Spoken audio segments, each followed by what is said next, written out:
Hi there, I'm Chad Hunter, Director of the Pittsburgh Silent Film Society and Festival. Thanks for joining us. I was excited to hear about a new book on Olive Thomas, given her Pittsburgh roots, Silent Film Star of the Day, and thought it would be great to have a short chat with our guest, Vincent Ciaramella, who was co-author of the book, and thanks for joining us, Oh, Vincent. well, thanks for having me, man. I really appreciate it. Course, my pleasure. Let me share our slides here. Give me 1 second.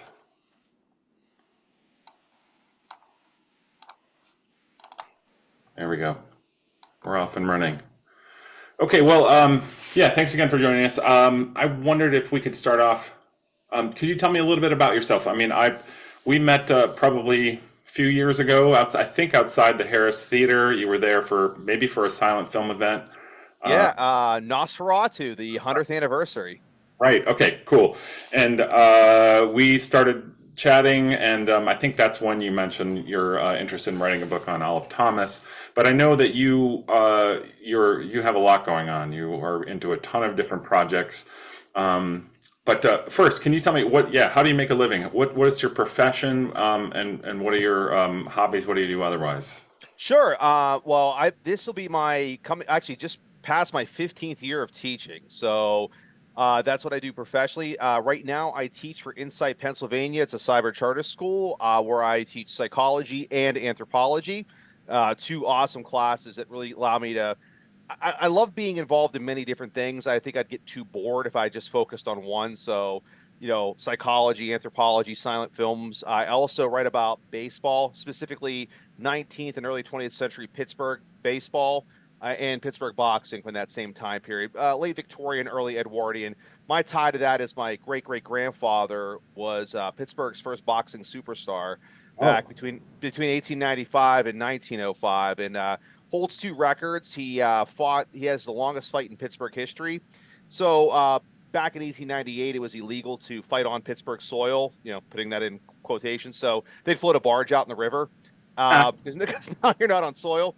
And it was right between the back channel between Coriopolis and Neville Island, and he went 35 rounds, 2.5 hours, 4-ounce gloves, which are like about like the MMA gloves. They're not don't think modern boxing gloves.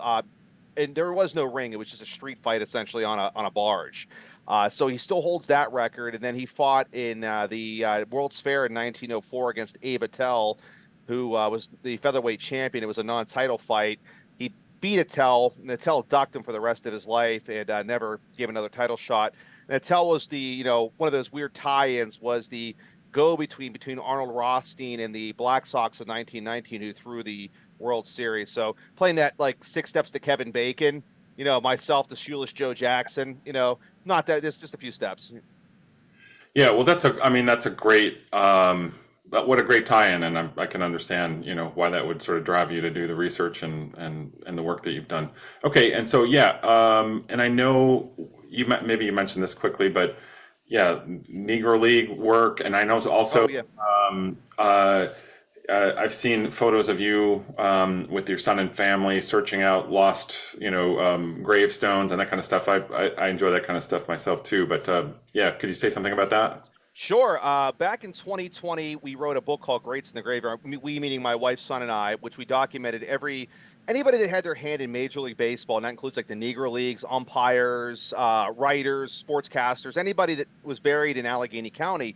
What we came to find is when we did the Negro League portion of the book, there were a lot of players. There wasn't a lot of players buried here from the Negro Leagues, but a vast majority of them were buried in unmarked graves. And that it kind of bugged me a little bit. I'm like, man, this book's gonna just part of the book's just gonna be empty field.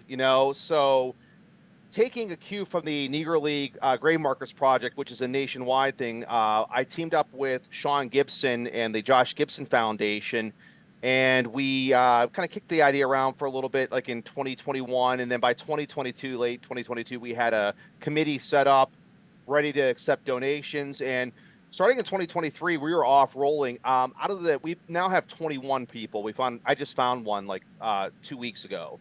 Wow. Out of the 21, we have I think like 16 marked right now. So we're getting down to the nitty gritty. These last ones are really going to be kind of difficult because one guy we need to use some ground penetrating radar to because we don't know where he's buried. We're trying to find an empty spot with the help of the church that takes care of the churchyard and put his marker on an empty plot is kind of a stand-in because we don't know where he's buried. And another one that's just not being very cooperative, but that's another story for another day. So. I mean, that's interesting. And is there, I guess there's a possibility that there might be other unmarked graves, but you cross that bridge when you come to it, right? Oh, I always say I've had people ask, "Are you done?" I'm like, I think so. And then like all of a sudden, 2 weeks later, it's like, nope, here's another one, And so hubris sometimes it gets in the way. So I just say, I don't know, Yeah, sure. Yeah. Yeah, all very interesting stuff and great. And have you before we jump into all of Thomas here, your film, your interest in film, does that come from a specific place, or is that more recent, or? So, well, silent. I bought a book when I was a kid, and I don't remember, like maybe third or fourth grade. I'm sure the listeners may remember they had the Scholastic book fairs at school, and one was a monster films book about. I always liked horror films, but it had a picture, a still from Nosferatu from 1922 of Count Orlok coming through the door, and I just became like just obsessed with that image. I'm like, that's it. I loved it, and then I want to say I was probably in seventh grade. My grandmother took me up to South Hills Village, and there was that store Suncoast that sold videos and VHS tapes, and they had a copy of Nosferatu, and she bought it for me. I went home and watched it, and was just completely in love with it, and I just became like, it's silent films. I just love the idea that it's almost like it's art. It's art. The pantomime, the expressions. They're trying to communicate without words, and I think it's fascinating. Yeah. And I think I showed you on my left leg, I've got a little kind of Hall of Fame of vampires from the silent film era. I've got Nosferatu and the Lon Chaney Man with a beaver hat tattooed on my left leg. So. Yeah, and I have to ask you then, have you seen the new Nosferatu? I have not. It's on my list of things to do. I was going to ask you thumbs up or thumbs down. There's most people seem to like it, and then there are some detractors as well. So anyway, I have yet to get around to seeing it myself too. I plan to, but anyway, great. And so thinking about Olive Thomas, in your book, you mentioned that there's sort of a roundabout way that you became interested in researching her. How did you? How was your speak? Well, I'm a consummate researcher, and I said I read about boxing, and one of the guys I was planning on writing about, like an article, was a guy named Cuddy DeMarco, who was from Charleroi, and they actually called him the Sheik of Charleroi because he bore a striking resemblance to Rudolph Valentino from the film The Sheik. Well, anyway, as I was researching him, Charleroi, my great great grandmother, and my great grandfather were from Charleroi. And I was kind of wondering, like, who else was from Charleroi, famous? And, one of the things, Wikipedia, I know that gets a lot of bad rap, but they had that notable section, where people are from. And I was like, oh, I wonder what other people are from there. And I saw the name, Olive Thomas. And this is a really dumb reason. I'm a huge Popeye nerd. And I saw Olive, and my middle name is Thomas. And I was like, I want to know who this person is. I really honestly thought I'd click on her name, read her little snippet, and go, huh. And then 10 minutes later, forget who she was. But when I read it, I was like, whoa, wait a minute.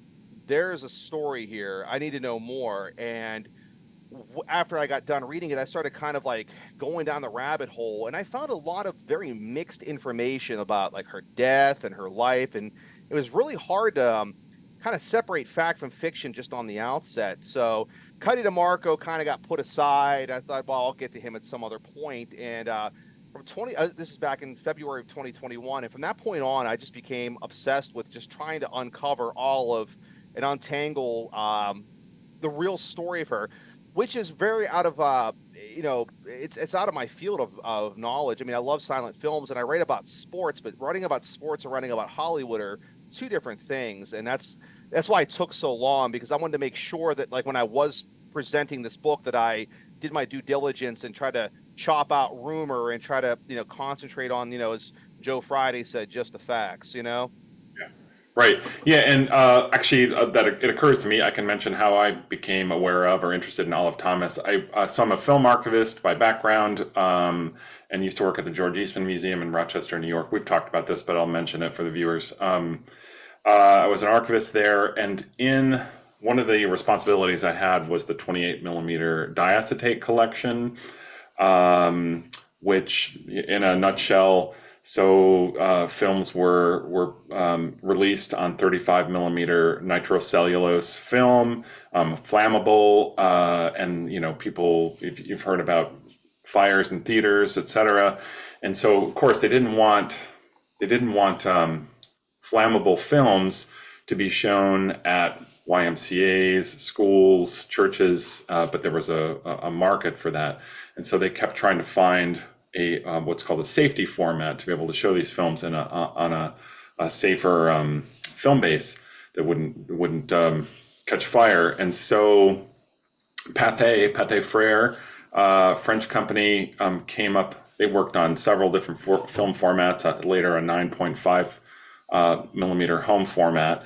But for early on in the teens, for churches, schools, YMCA's, they reduction printed from 35 to 28 millimeter on a safety format, 28 millimeter film. Anyway, all of these films, there was a ton of these 28 millimeter films at the Eastman Museum, and so I would just go through them. That was part of my job, figuring out what was there. Amongst those, found at least a couple Olive Thomas films, Madcap Madge, and I'm gonna forget the second one offhand. But anyway, that's how I became aware of her and found out. And these films, I don't think they existed elsewhere, or if they did, in fragments, or two or three of them, and launched the preservation of them. And I think those were subsequently released through Milestone Films. But at any rate, that's a long-winded explanation of how I became interested in Olive Thomas. Also, I remembered at the time, it seems like it's long gone now, I found online, there was an Olive Thomas society online, some sort of online club that was devoted to her. And these days when you search for it, it seems long gone. I don't know who ran that, but anyway. Okay, and so yeah, then you started to do research about Olive's family in Pittsburgh. I don't know. Yeah, could you tell a little bit about what did you find out, and then what did you find out about Olive's family in Pittsburgh? Sure. Okay. So when I started researching Olive back in 2021, and I'm sure your viewers are, obviously probably aware that there isn't a lot of, literature about her out there. There's only one real professional book out there published by McFarland by Michelle Vogel. And it was written in 2006 or seven, I believe, and or maybe it was published then, and maybe it was written beforehand. Anyway, that's the only book that was out there about her. And when I picked the book up to read it, there was almost nothing about her early life. It kind of skipped right over it. And I don't mean to throw that author under the bus, because I think she did the best job she could with the resources available. I mean, this is an era before like Ancestry and newspapers.com, or, at our fingertips. I just felt there was a huge black hole, especially, being from Pittsburgh and wanting to know more about an early star. That was really going to just be my main focus at first, was just kind of uncovering her Pittsburgh past. And then that led down, thought, well, if I'm going to go that far, I might as well just go the distance. And I read Michelle's book, and it was a great help. It kept me on track, kind of gave me a framework of to work with. But I think my book complements hers by filling in a lot of gaps. Again, not knocking her work. It's just there's more stuff available today for me and to research. So I hope that, I'm just building upon what she did and trying to untangle some of the stuff that I say this with all loving care, that she got wrong, in her book, or without being, rude about it. If that makes sense. Yeah, sure. Okay. Yeah, and so then you dove into the research, and obviously there's she and her family, actually, before her, had some roots in Pittsburgh and Charleroi. What did you find out about that? So her maiden name was Duffy. Her father was actually from Ohio, from Western Ohio, but her maternal side, her grandmother's last name was McCormick. Actually, it was her married name. Sorry, her grandmother's maiden name was Gilmer, her maternal grandmother, and they have their roots in Charleroi, Monongahela area, and that's where her tie-in on her maternal side comes in. And maybe I've got that backwards. It's either yeah, it was Gilmer, then McCormick. That's how it went. Anyway, and then her father came from Eastern Ohio, or from Western Ohio. When I was doing research, I couldn't find a real reason why he came here, but my guess is because industry was, he came from a farm out in Western Ohio, and Charleroi was a huge glass town at that time, and it wasn't just glass. You need an infrastructure for glass. You need bricklayers. You need other people in the trades to keep that town going. So I think he just saw opportunity. I didn't find exactly how Olive's father and mother met per se. There wasn't like there wasn't the smoking gun, but they, where I could say, oh, they met on Valentine's Day or something. But they met and got married. He didn't live that long.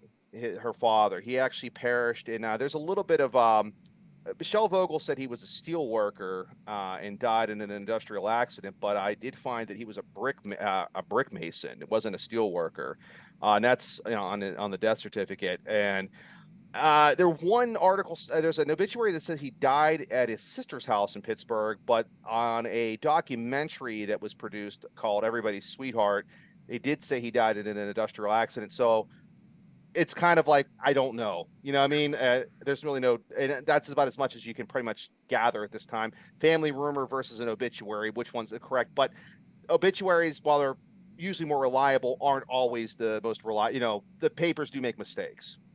Yeah, and so I'm curious, just a side question.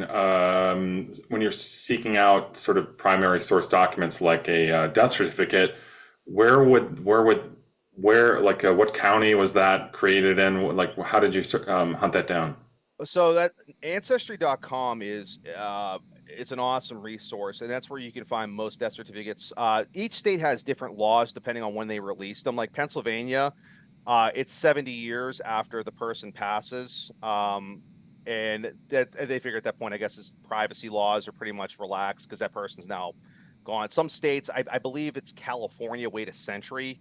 So it depends on where you go. But since he passed away here in 19, oh, what year was it? 1902 or 1905? 1905, I believe. No, 1902 or whatever year. Well, yeah. Anyway, he passed away, and yeah, his body was sent back to Ohio to be buried. There's a mistake on Find a Grave, which is a site that people use and use it as a primary source, but you should keep in mind that that site is predicated on the person who enters the information knowing what they're talking about. They have him listed as buried in Charleroi Cemetery. He's not. He's actually buried in Calvary Cemetery out in near Dayton, Ohio. So, and that it was confirmed by the cemetery as well. Okay, and I've got some photos here queued up that we could kind of walk through that kind of they're in your book. Maybe you could kind of walk us through because Sure. they kind of illustrate Olive's family and her time in Pittsburgh and beyond. So, if you don't mind, we could use these as a way to kind of talk about that history. Oh, sure. No, and this is the fun part about researching because there's one thing to do is just to look at papers and death certificates and stuff, and I like boots on the ground stuff when you can do it. And living in Pittsburgh and the kind of research I do, it's fantastic. So, pop my son and my wife, we jump in the car and we go off. We go. This was an early picture we took. So. The census record states that she was born on Prospect. Well, it was Prospect Alley, but that's not Prospect Avenue. But like most census records of that time, it really all depends on who took the census, how diligently they recorded information. There's no house number where she lived, so there's no indication. I think she was probably in this alley. The Prospect Avenue is huge. It's you're looking down it, and behind me it goes a long ways too. I'm kind of like in the middle about Third Avenue, which goes the avenues go up. There's like Sixth, Fifth, Fourth, Third, all the way down. I think we're about Sixth Avenue here. Down by Third is where the church where she was baptized was at. And I do remember reading that her maternal grandmother lived in that area, around Third Avenue. I don't know if I included that in the book or I may not have, but I think if I were to guess, that's probably where she was, born somewhere around the Third Avenue portion of Prospect. But that's just a stand-in photo for the street she was born on, and that's the church that she was baptized in, and that church is actually still the church that's the same structure. It hasn't been rebuilt. That's the structure that Olive was baptized in, uh, way back in the late 19th century, which is still cool because it's still standing. You know what I mean? A lot of stuff from her. If Olive were to, I was talking to my wife about this. I'm like, if she were to teleport back here or teleport here to, into the 21st century to kind of like walk her life, there would be very little that she would probably recognize. But this is one of the things that she would recognize. This was the church that she was baptized in. And did you find a baptismal record, or did you contact the church? Do they have records, or how did you find out about The that? the actual baptismal record, believe it or not, I gave him credit in the book that documentary, Everybody's Sweetheart. They actually show it on the screen, and you can. So I read it, just quick pause. I'm like, oh yeah, that's her. So they kind of did the dirt. So I gave them credit for that part. But yeah, the church was easy to find. It was that was actually taken on the same day as that previous photo. So I give them credit for tracking that down because I was like, oh man, I'm gonna have to call them up, and but they had it on the video. I thought, well, that's good enough. And does that have her parents' names? Just some very basic information, I would presume. Yeah, just basic information. And her name on her birth certificate differs from her name on her baptismal record. You know what? I should have grabbed my book. I could have got it out and I could read it. But yeah, she went by Oliveretta.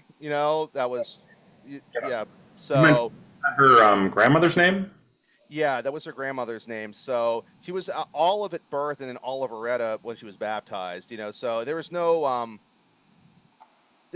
reason given why the name was changed. I just assume it was just probably to contribute to her great, her grandmother, and you Right. know. Sure.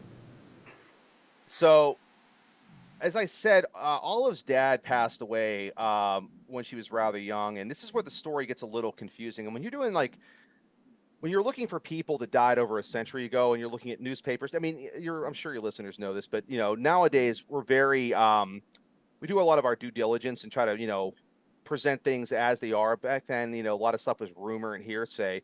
So after her dad passed away, um, the story of Olive gets a little murky. There's some indication that she may have moved to Glassport, PA, briefly.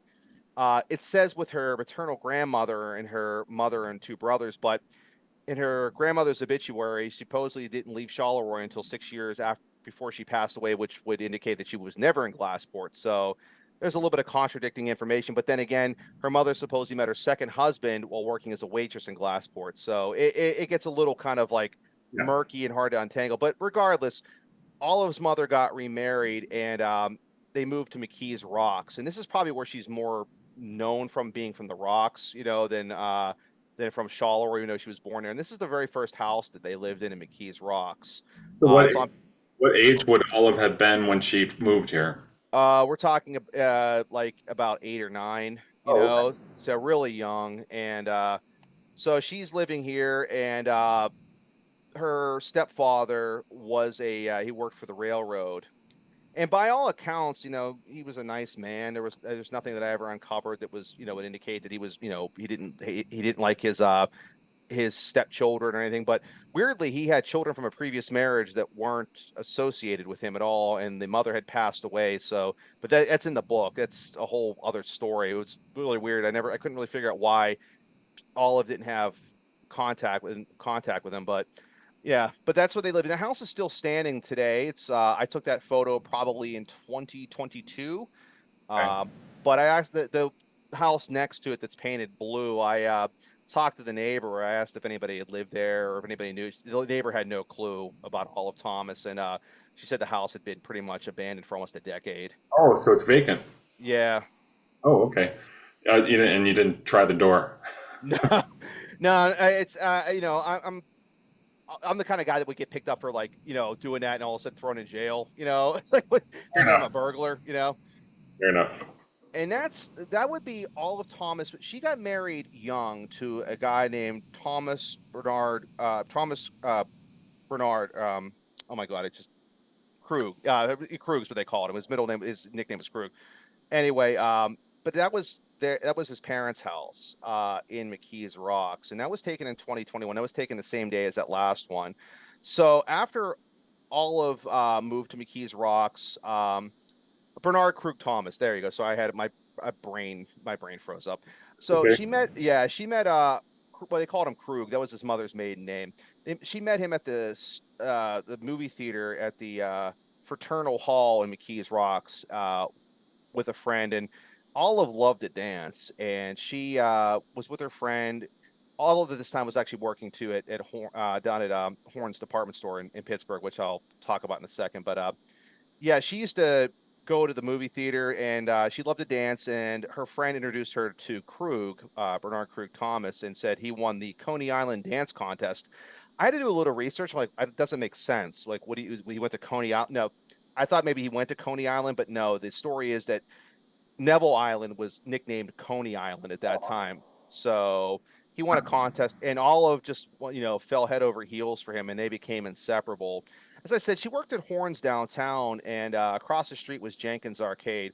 Olive was in she sold fabric, and when she wasn't selling gingham, she was across the street at as Bill Hemmel's soda fountain, and she would get chocolate sodas and thumb through like the early magazines of Hollywood and look at the chocolate boxes with the Ziegfeld's Follies girls on it, and kind of fell in love with the whole idea of being famous. Yeah, and that probably was, I don't know, was that late teens? That late teens probably. And so Charlie Chaplin, Mary Pickford, Mhm. Dishes, D.W. Griffith. I mean, that's what would be very Oh, popular. actually probably actually I mean earlier than that, because she this is probably like in the early teens when she started following, and because she got married at the age of 16. Her family moved away to it's about 8 miles north of McKees Rocks, and back then, and we're still talking about the infancy of the automobile. So 8 miles to you and I is what, 15 minutes in a car ride. To most people back then, that was a day's drive, if that, on rocky dirt roads. Or but when she moved away, her and Crew kept in contact, and then eventually she proposed marriage to him, and they got married. And this this is where the story gets weird. It's a he said, she said. She said that he was abusive, uh, verbally, and he was neglectful, and she left him and moved back with her parents. And then after that, she went to New York, which I'll get to in a second when we get to the next part. She went to Harlem and stayed with an aunt, and eventually, got a job in New York. But Krug later on in life, after Olive passed away, the papers here tried to interview him, and he said, I want nothing to do with her." And ex-wife, she's been dead to me since she left.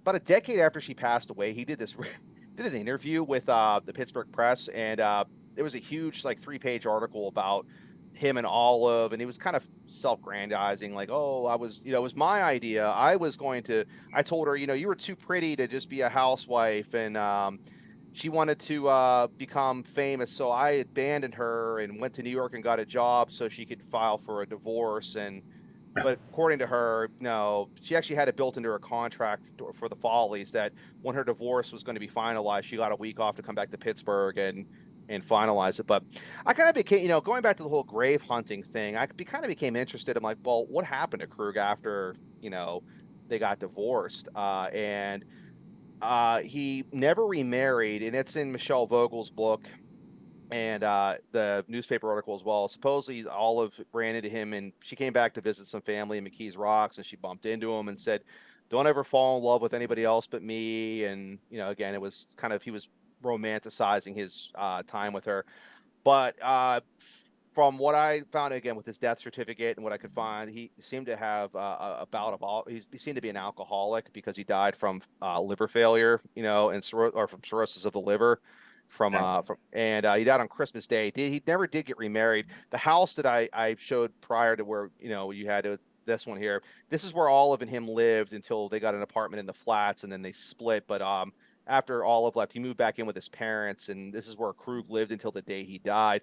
Sadly, as you can see, the house was damaged in this photo, and it looks like the fire department, like or somebody set it ablaze. Because I went back in 2024 and it's gone. There's just an empty lot there. But I wanted to know what happened to Krug because nobody. talked about it, and I found his parents buried in Southside Cemetery. That's his parents right there. And I contacted the cemetery just on a hunch, just because what I've done with the baseball players. I'm like, asked if he was there, and sure enough, he was. I did find his death certificate. It said he was cremated, but they didn't say where his ashes went. But they said no, he's buried in an unmarked grave next to his mother. So just, And I actually a moment of confusion. So she took his last name of Thomas. What was her maiden name? Duffy. Duffy. Okay. And and that's the weird thing, because later on, when Mary Pickford thought she was trying to ride the coattails of the Pickford name, you can kind of point out, well, she kept her ex-husband's name. She never reverted back to Duffy, and nor did she ever change it to Pickford. You Yeah. know. So anyway, Olive ended up in New York during the worst possible snowstorm of that time, but landed right on her feet behind a gingham counter again, selling fabric. She entered a contest. They were looking. It was a trade magazine for girls working in retail. To find the prettiest retail worker, in New York, and she won. She had her portrait painted, and then led to modeling work, which eventually led to her work being signed to Ziegfeld's Follies. She got on stage at first as just as an extra, and then Ziegfeld and her, she was a big star at Trax, and she was having an affair with Ziegfeld. Billy Burke, his wife, knew about it, but she was a real big draw. So she was working in the So, fall. Sorry. oh, I'm sorry. I just wanted to mention for everybody listening. So Billy Burke, she played the fairy godmother in Wizard of Oz, right? Yeah, Glenda the Good Witch. Yeah.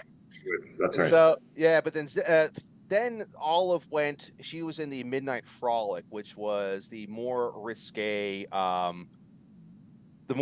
show. So these shows were held at the New Amsterdam Theater in New York. And I want to say it was still an adult show, but it was the lesser of two evils. The Frolic was more of like a vaudeville show. They had comedians, they had musicians, they had dancers. That's what Olive was, and they were also showcases for fashion and comedy. And but the Frolic was a after hours type thing. Again, very not Playboy Mansion, but risque for the time. Olive would wear a dress with balloons on it, and men would pay her $50 a balloon to pop them with their cigars, and this is the place where the Astors and the Rockefellers and people of that type of social strata were hanging out. The girls would, Ziegfeld was a brilliant man. He was really one of the first to pioneer interactive theater. There was a glass walkway above the audience, and the girls would parade out, and they were told, make sure you wear your underwear, but some forgot, and they would just, they would try to like throw fishing lines out and take bald men's toupees, and it was very risque, and that plays later on into why the Pickfords didn't like her. But eventually, Ziegfeld was kind of worried because Olive was getting a lot of attention, and the movies, she decided to try out for a role in the Beatrice Fairfax short that was being filmed at the Polo Grounds in New York. The Polo Grounds is where the Yankees and the Giants played. Here's a little baseball tie-in. So yeah, they were looking for she was going to be Beatrice Fairfax's friend in the story. Was the 10th installment of the serial, and the interior parts are filmed here at Wharton Studios, which is in Ithaca, New York. The building there, it still stands. It's I believe the only silent film studio that Olive worked at that's still standing. It's now used as a storage shed for the park, so that's where they keep their lawnmowers and the rock salt and all the other stuff. But the town of Ithaca is actually starting this year. They're trying to convert that into a museum, not just for Olive, but just for the Wharton Studio Museum. So because it's one of the few silent film studios that's still standing. I went there in October and took that photo. So it was kind of cool to see it. And I would be weird. I touched the door. I'm like, wow, Olive opened this door and walked in here. But the whole thing with Beatrice Fairfax was she played Beatrice's friend. And there was a game. And this is a real life. This is one of those weird things where real life and fantasy intersect. The game between the Giants and the Yankees was a real game. It was a charity game that was being played. So the studio basically filmed a mock inning with real players and with the actors interacting, and Olive was the girlfriend of the star pitcher, and she kind of stole the show. And from that point on, she thought, I can do this, and she became an actress, afterward. And that survives. It's called Play Ball. It's the 10th installment of the Beatrice Fairfax. So if you want to see it, it's out there. It's one of the ones that still exist. And this one here, I had to put this in because of you. I don't know if this may be the only one of these left in the world. I've never seen that. Yeah. So this is I have an Olive collection, and this is from my collection. It came from a silent film collector who passed away in Hollywood. And, I bought it. No, I'm going to be honest, it wasn't that much money. I don't think a lot of people remember Olive, but, I got lucky. I got it. And yeah, so Madcap Madge, you could probably talk more on that one than I can. I mean, that's a. Yeah, well, so the interesting, well, regarding Madcap Madge and the other, it's going to come as soon as we're done here. I'll remember what the other title was that I worked on preserving. But so I left so we sent the Olive Thomas 28 millimeter films prints to a laboratory that we work with in the Netherlands for full film preservation and blowing it back up to 35 millimeters. So it went from 35 to 28 back up to 35. But I left while that was in process, so I never got to see the results from that. But I've never seen it. I've never seen it either. I don't know if it's ever been released to the public. I haven't seen it if it has. Yeah, I thought that maybe Milestone put some stuff out, but I'll have to check on that. It probably also played at the Pordenone Silent Film Festival, but yeah, that's worth looking into. Actually, it would be great to do a program here in Pittsburgh, and we can tag team it and talk a little bit about Olive and the preservation of those. But here's another example here. Oh yeah, well, see, it's kind of funny because Triangle Pictures, which Madcap Madge was on, were her earlier films, and weirdly, those are the ones that are most preserved. The Selznick movies, she later signed with Selznick Pictures. Myron Selznick being a Pittsburgh native as well. A lot of those films are long gone for whatever reason. There's really no explanation other than silent films disappear. And I love collecting stuff. So that Madcap Madge, and this is a lobby card for Footlights and Shadows. It's lost. There's write-ups about it, what it's about, but nobody's seen it probably in over a century. So that's hanging in my house right now, along with another one that I have. But if we ever do this program together, I'd be glad to bring like a little Olive museum, a little Olive museum where people can see this stuff up close, take photos and touch stuff. Great. Okay, and then kind of moving along here, the next sort of, the next part of the story had to do with a famous silent star's brother. Yeah. Go ahead. Oh, no, please. You. Oh, no. So Olive got divorced from Krug. And again, you got to remember, divorce back then wasn't as, no fault divorce like we have today, where you can kind of just divorce, wipe your hands and walk away. But she was divorced, and she met while she was finalizing a divorce. She met Jack Pickford, and Jack Pickford, if your listeners are familiar with silent film, he was the brother of Mary Pickford, who undoubtedly was probably the biggest star of that age. The Pickfords were their Pickford's mother was she was in theater, and Mary was really the star of the Pickford family. And Jack, while he had his own fame, he definitely rode on the coattails a little bit of his sister. But Olive and him met, and he was a good-looking guy, and they both liked to dance. In fact, they met at a dance hall, and they got married. There was always a little bit of debate about when they got married. They got married in secret. That was true.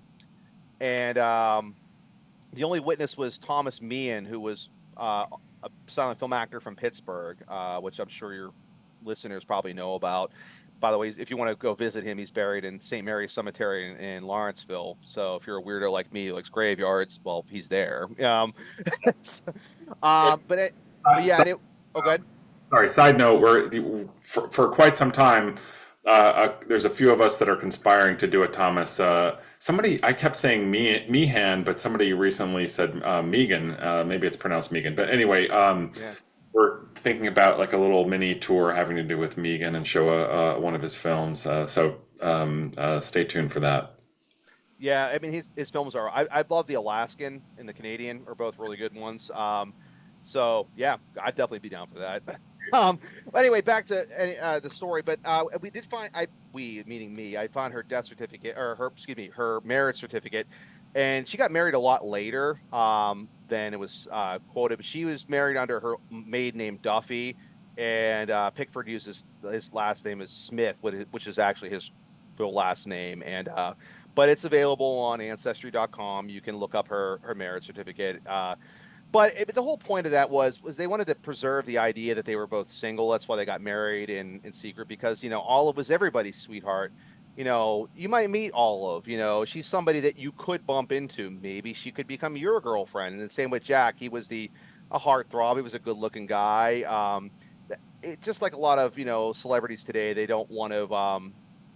Part of the selling point is they're attractive and and people fall in love with them. But yeah, so there was always rumors that they were married, and Olive denied it. And I think it was built into her contract for Selznick. She couldn't get married at least for the first year while under contract with Selznick, or she would lose some of her money.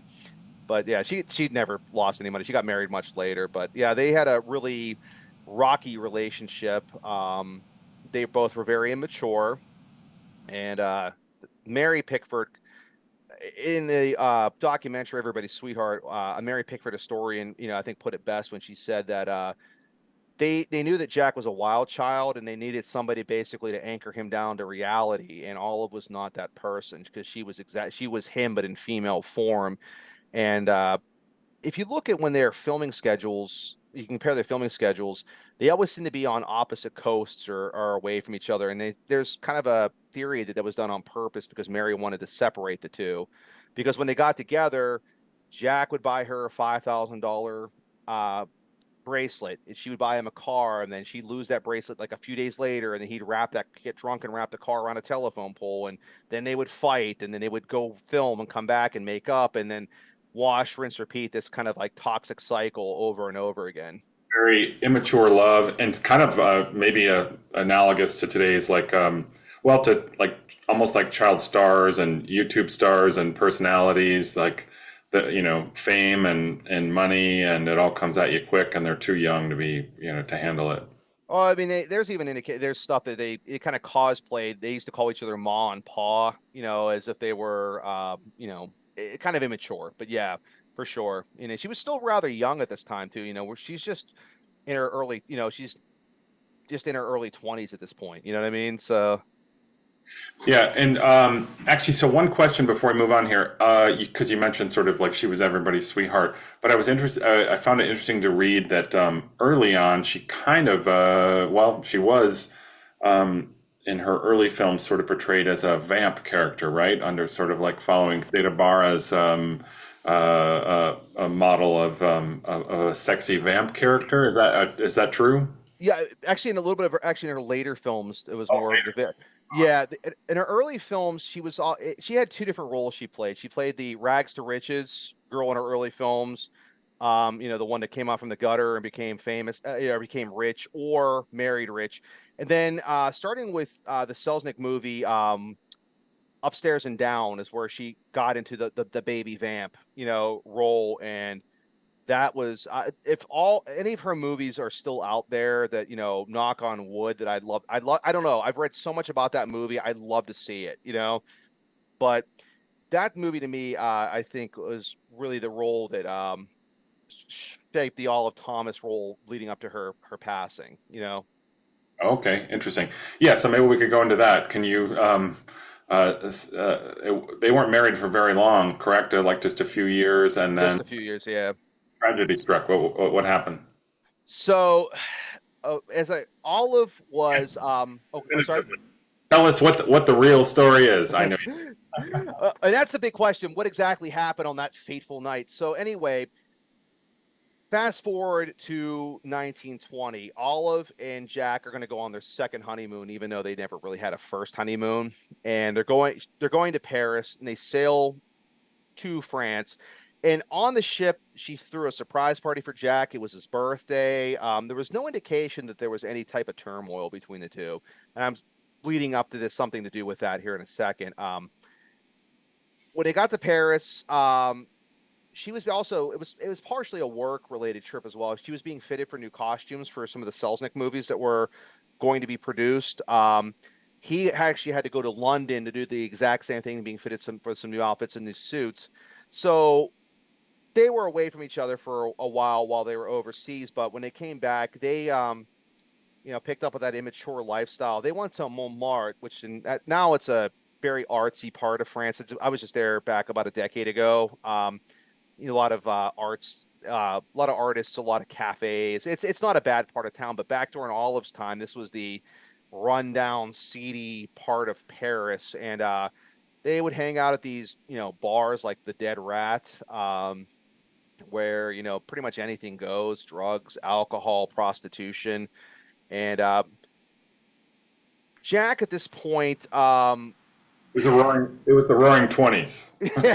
yeah, it was this is where rumor starts to creep in. So I'm presenting this as what most people go by, but there's some people that say that this isn't true. But they both were very unfaithful to each other while they were married, and at some point, as the story goes, Jack contracted syphilis, um, which today is treated with penicillin, and it's something that we can fight. In 1920, one of the cures or to keep the lesions at bay was to take mercury bichloride, mix it. It's like a powdered crystal, and put it in an alcohol solution, and you would apply it topographically to the wounds. I don't want to say where, but where. Yeah, bathing suit area. If you guys didn't pick that up. Anyway, but yeah, this is where the story gets weird. They went back to their hotel one night, and this is where there's three different scenarios that have been presented. One, it's 3 o'clock in the morning. Olive's a little tipsy from drinking. She can't sleep. She goes to the bathroom. This is also in the era of gaslight as well, too. So, this isn't like flicking a switch on and the room lights up. She goes in, she grabs a bottle of what she thinks is a sleeping powder, which she was going to mix to go to sleep, but she accidentally grabs the mercury bichloride, mixes it, drinks it, screams, "Oh my God." And that's the last word she ever spoke on Earth. That that part, as much as we know, like when she would have drank the mercury bichloride, because I actually called a poison control and talked to them about this, and I actually did some research into what happened. Um, it would have burned through her vocal cords. So getting out, "Oh my God," was probably about it. It would have caused instant blindness. It would have been a horrific, horrific end. So anyway, she ingested mercury bichloride, and this is where the rumor starts. Now, did she get drunk and accidentally drink this stuff, thinking it was sleeping potion, and it was just an accident? Yeah. Some people have said no, that maybe she contracted syphilis from her husband and not wanting to live with the disease, committed suicide, or in a fit of image, they got into a fight, and in a fit of immature rage, drank poison, not realizing that this wasn't like swallowing a couple extra pills and throwing them back up. This was fatal. There's a third scenario which I don't buy, which was that Jack murdered her, and there's no motive. I mean, other than maybe she was leaving him, but I don't really see. He doesn't seem like the murdering type, because even on the ship ride home with her body, he tried to commit suicide, and he was unconsolable, even when he got off the ship. And later on in life, he married two other women, who both, at different times, obviously, but that resembled Olive. And stories that I've read in books about him, he would get drunk and start screaming for Olive. And ironically, I think it was about 15 years later, he died of alcohol addiction in the same hospital that she perished in France. So anyway, nobody knows exactly what happened that night. Jack and Olive took that to the grave. If I had to bet, if somebody put it, said, "How, okay, here's $100, put it on which one you think it is," I would say she got tipsy and probably drank it on accident, and it was probably just a fluke. It happens. It happened to a famous boxer here in Pittsburgh. He drank what was called it was a cleaning solution. was carbolic acid, but it smells like peppermint. So he was trying to fix his stomach problems, and peppermint was a cure, and he grabbed the wrong bottle. So it does happen where people ingest poison on accident. But Jack Pickford's grave is a funny story, and this is going to sound weird, and I don't care if the listeners at home think I'm a bizarre person. So, okay, I call myself a necro tourist. I like going to visit famous people's graves. I don't care. I know it's a weird hobby, but it's free, and it's connecting with history. And I grew up in the '80s, and I was a fan of the Goonies and Raiders of the Lost Ark. I'm not finding the Lost Ark or what I Willie's treasure, but I can find Jack Pickford's tomb, and hurrah. Well, anyway, so I went out to Los Angeles in 2023, and believe this, yeah, we were going just for the heck of it, and I said, well, we each get to pick a day to do something we want, and I wanted to find the final resting place of all 6 of the Three Stooges. I know that sounds weird, but Curly Joe and Joe Besser, Shemp and Curly, Larry and Moe. Anyway, so in Forest Lawn in Glendale, Larry and Joe Besser are buried there, but the Pickfords are there as well. So when I was on Find a Grave, this is where the story gets kind of weird. I read that they were in a private garden that was off limits. It's locked. You can peer over a wall and kind of see the monument, but you can't get in without. They give people a key to get in. So we drove up, and that was my intention, to take a photo just over the wall, as best as I could. Next to the Pickford monument, next to the Pickford garden, was an open garden that you could enter. So I thought it'd be kind of cool to go in and look and to see what it looks like inside there, and like the one that was open to the public. So we went in, and on my left is the door to the Pickford monument. It says something like, those who don't have a golden key cannot pass into this sacred garden, very flowery. So I thought, what the heck? I turned the knob and click it open, and I went, oh man. So me and Enzo walked in there, and Erica were like, okay, look, this is like an in-and-out cat burglar type thing. We're going to take a couple photos, because the last thing I want to do is get in trouble with the security for trespassing. But I'm like, this is a once-in-a-lifetime thing. So that's a photo. And then the next photo is me and my son, Enzo. That's the Pickford Monument. Mary's buried there as well. But when we left, I pulled the door shut, and I heard it click again. And I went and turned the handle, and it was locked. Oh, you lucked out. Yeah. So I told my son, I'm like, either A, the groundskeeper was lazy, or Olive's ghost was helping us out that day, whatever, because her ghost supposedly haunts the New Amsterdam Theater, if you believe in that stuff. Disney actually has a thing on YouTube about it when they started redoing the theater back in the 90s. They started seeing a woman in a green dress and in period clothing, and eventually, a security guard saw the woman on stage and waving at him, and he walked down, and she dematerialized through a wall, and then later they found a photo, and he was like, that's her, and it was Olive. So they actually have that photo at the entrance now. If you go to the New Amsterdam Theater, Olive is at the entrance. And from what I've read, and from what the video was talking about, Olive's kind of mischievous. She likes to tap guys on the shoulder, give them a kiss on the cheek. She might say, hey, handsome, or whatever. And my son, we went to saw The Lion King. I think your wife and daughter were there. That's right. Big coincidence. There at the same show. Yeah, my son said, yeah, he felt somebody tap him on the shoulder during the thing. I'm like, well, maybe Olive was saying hi to you. And I interviewed 2 ushers when I was there. One didn't want to really talk. He said, I haven't seen anything. And the other one said, yeah, but to keep my name out of a book. But yeah, I have seen, it basically just recycled the same story. Woman in a weird dress walking through a door. He went after her thinking it was somebody that was going backstage. It shouldn't go, and couldn't find anybody. He said that it wasn't anything super spooky, but he never could figure it out. So they just kind of chalked it up that it was Olive's ghost. But we think Olive may have helped us out that day. And then we went and saw that same day. And you can go to the next photo if you want. This is Olive's grave in the Bronx. And we went. This was actually taken a few hours before we went and saw the show at the New Amsterdam Theater. I wanted to kind of visit Olive, just to kind of say thanks, and do a final shot for the book. It was kind of surreal going to see her. As you can see, it's just Pickford, but there's no Thomas. That was it was built for 2. It was supposed to be for her and Jack, but she's in there by herself. And there was a movement back after she'd passed it. Her friends wanted to bring her body back to McKees Rocks, back to her home, but it never happened. So she's buried, essentially all alone in the Bronx. Really, she has no connection to the area. She lived in New York briefly, but there's no connection to that area. And it goes back to what I was saying about Mary Pickford.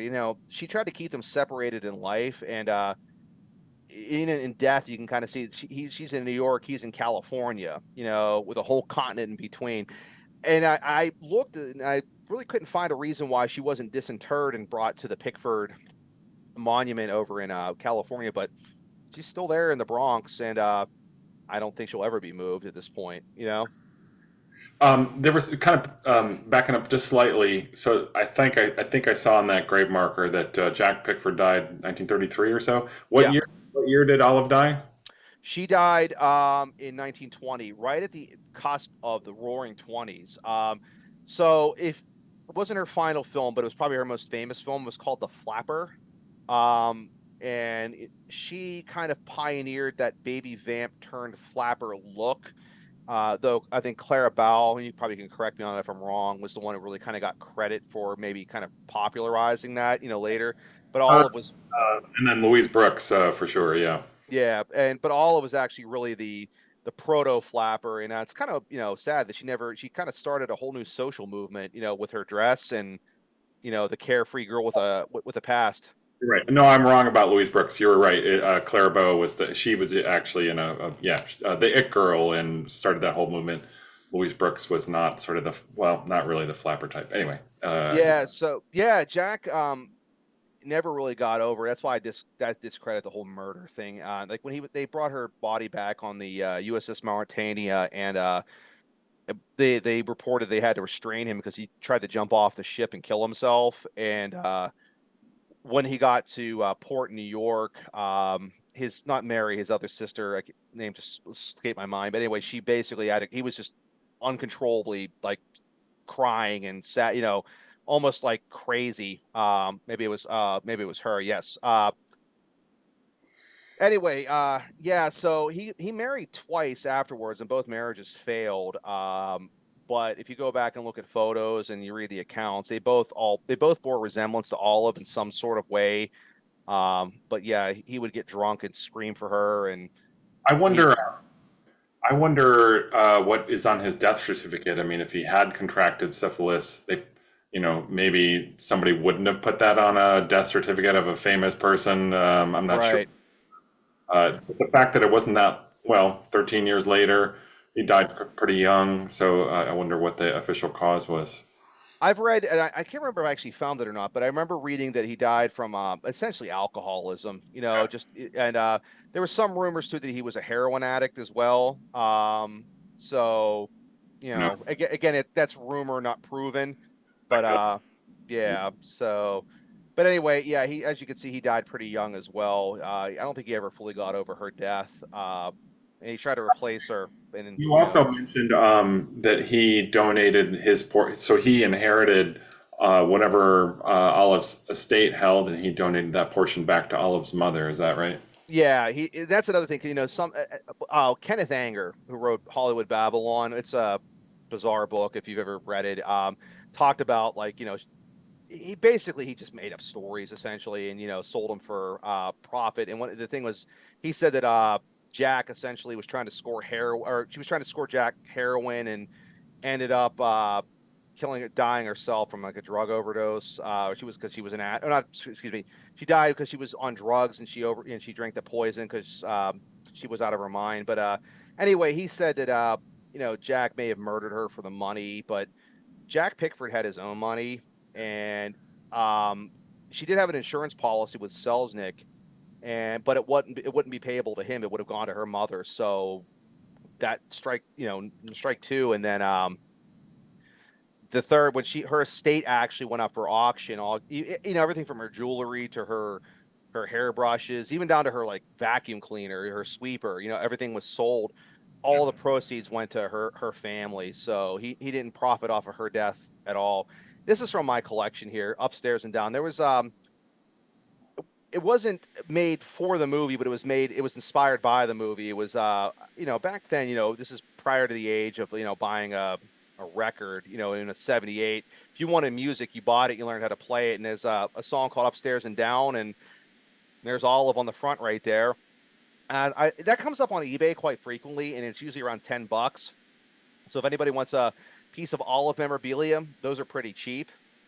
I own three of them. One's in a frame, one's to take with me to when I do these talks, and the other one is just as a backup in case one gets lost. Um, so I remembered that you had mentioned when she had died what she had completed. Was it called Everybody's Sweetheart? And then there were three other films that were mentioned in the research or the article that you were looking at. Keeping Him Guessing, The Girl with Fawn Ears, and the Magdalene of Mudville. Mm-hmm. So you and I had talked about that because there's no evidence of those films. The article or whatever your source was said that they were completed, Right. and so that was the question we had: is never heard of those titles at all? Do they exist? No. You didn't find any evidence of that. I tapped a couple of contacts, including somebody at the UCLA archive, to check what's called the FIAF database. It's the French version, but it's International Federation of Film Archives database, which is a up-to-date, wonderful resource of silent film holdings in all the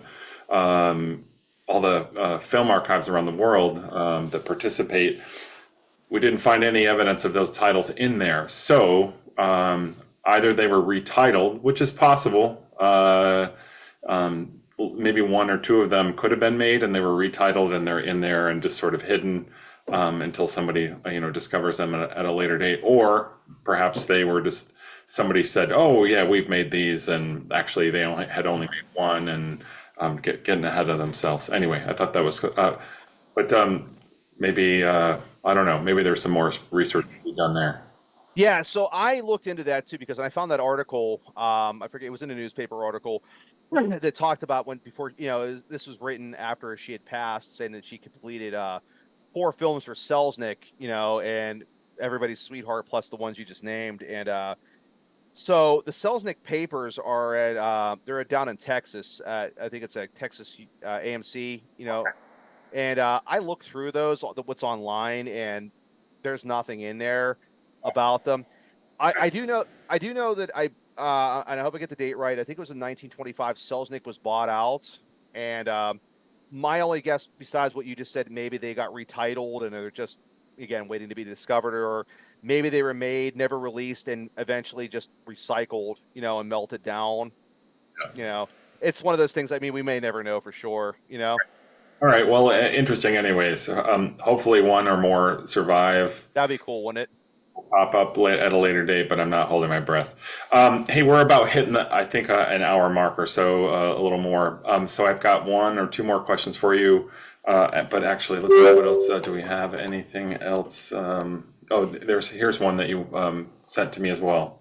Yeah, just my newest acquisition. It's a upstairs and down lobby car. It's the same as the Footlights and Shadows, but yeah, I don't know. I probably if I had to pick like my all-time favorite photo of Olive, that's it right there. Other than I just love the way she looks. And it says Baby Vamp on the back, which I thought was kind of cool. 1919. Yeah, and I love the black and white checkered. It's a great composition, great photo. Hey, so I was going to ask you my last two questions for you. I was going to ask you, if there was a historical marker for Olive Thomas in the Pittsburgh area. You mentioned a couple. We looked at a couple structures that still exist, including in Charleroi and in McKees Rocks. Where do you think, if there were a marker placed, where would be the most appropriate? What would be your choice? I thought about that, and somewhere near the Horns building downtown, which is now part of Highmark Penn Avenue, I believe it's on the little Highmark building. My wife used to work there, and probably right there because at that spot she worked behind the counter at Horns, but she would go across to Jenkins Arcade and kind of this is where it sparked her love for Hollywood. The magazines and the fashion, and her and Krug used to go downtown to the movie theaters down there. So her formative years were more in Pittsburgh. So I think if you're going to get the most foot traffic, to see a blue historic marker, somewhere in that area. While Charleroi and McKees Rocks would definitely be, good places for it. I think they would be kind of, especially Charleroi, since it's a little bit more remote. It probably just be on a side street, maybe near that church, and probably wouldn't get viewed by most people. Okay. Yeah, that makes sense. I hadn't thought about that, but that would be a cool location for it. And we're talking about, that's something that the Pittsburgh Silent Film Society can kind of help out with as far as ideas for historic markers for Thomas Megan or Olive Thomas, and there's some other personalities too. But anyway, a future discussion. Maybe we could talk about that.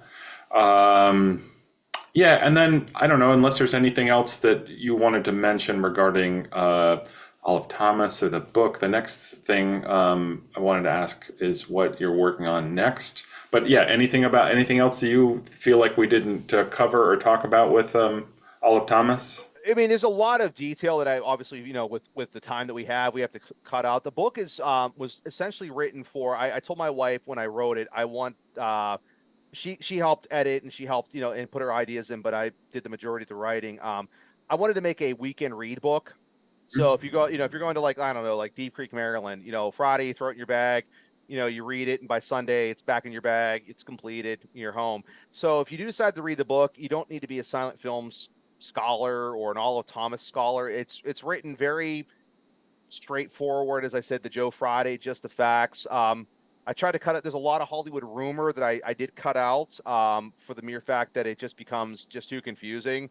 And I tried to find the strands that were, the most consistent. And like I said, Michelle Vogel's book is a really good one too. So, you could read both of those and I think get a really good picture of Olive Thomas. I mean, she's been dead now for it's going to be 105 years this September, and nothing really much survives of her in Pittsburgh other than a few structures. But this will help bring her back to life, I think, for a lot of people, and maybe introduce her to a new generation who hopefully might be interested in seeing her films. She really was a great actress, and it's really sad. Especially with Everybody's Sweetheart, she kind of even demonstrated a dramatic role in that one, and she had a flair for physical comedy, but she could toggle, and she was interested in the workings of films too, like how did production work, how did costume work, how did makeup and so on, and lighting and everything. Where could she have gone with that? Could she have been one of the early female directors? It's again, it's what ifs, and we'll never know for sure, but. Sadly, she was cut down, too early in life. And like I said, she was like a shooting star. They burn bright, they burn fast, and they burn out. And that's kind of where the title came from. Okay. And where can you can buy that book on Amazon, or where can you buy it? Yeah, Amazon. It's print on demand. I was gonna, some I send to publishers, others I print on, just do self publishing. And then this one here is a very niche market, and there's already a book about Olive on McFarlane, who would be like the only people that would probably publish it. So it's self published. It's on Amazon. It's relatively cheap too because it's a smaller book. I do talks about Olive from time to time. There's nothing on the horizon right now, but you can always contact me if somebody was, has a historical society or a group, they want to have a guest speaker. I'd be glad to do it. I bring a little Olive museum so people can see some of the stuff here. Obviously, it's going to be on there, but there's other things I didn't send pictures of that, you get a chance to hold and handle and examine. Great. All right. Well, that's great. And so, yeah, and then the last question, and hopefully we'll be able to team up on some sort of film screening event and talk Sure. next couple of years. So we'll work on that. And then, yeah, my last question then for you is just, yeah, what's on the horizon? What's next for you? I know you work on a lot of other topics. Any other film stuff, or is it strictly Negro League and boxing? And what's next? Actually, my family and I are working on a travel book in Pittsburgh. It's tentatively titled World War I in Pittsburgh, and we are documenting. It's kind of a travel book mixed with a little bit of the history of World War I, what came out of Pittsburgh, the famous people that were associated with World War I. My great grandfather fought in the war. He came here from Italy and gained his citizenship because he fought for the United States government. And subsequently died from his injuries, later on in life from World War I. So kind of always wanted to do a tribute to him, and he died at the age of 46 from the effects of mustard or chlorine gas. We're not sure, but his lungs collapsed. He had chronic lung problems after the war. But I found some interesting things. Just little sneak previews. A Buffalo Soldier is buried here in Pittsburgh. One of the very first Americans killed in World War I is buried here in Pittsburgh. Some early fighter pilots, and those honor rolls that you see around the neighborhoods, that show like Brentwood's honor roll, or Pittsburgh, or Lincoln Place, or whatever.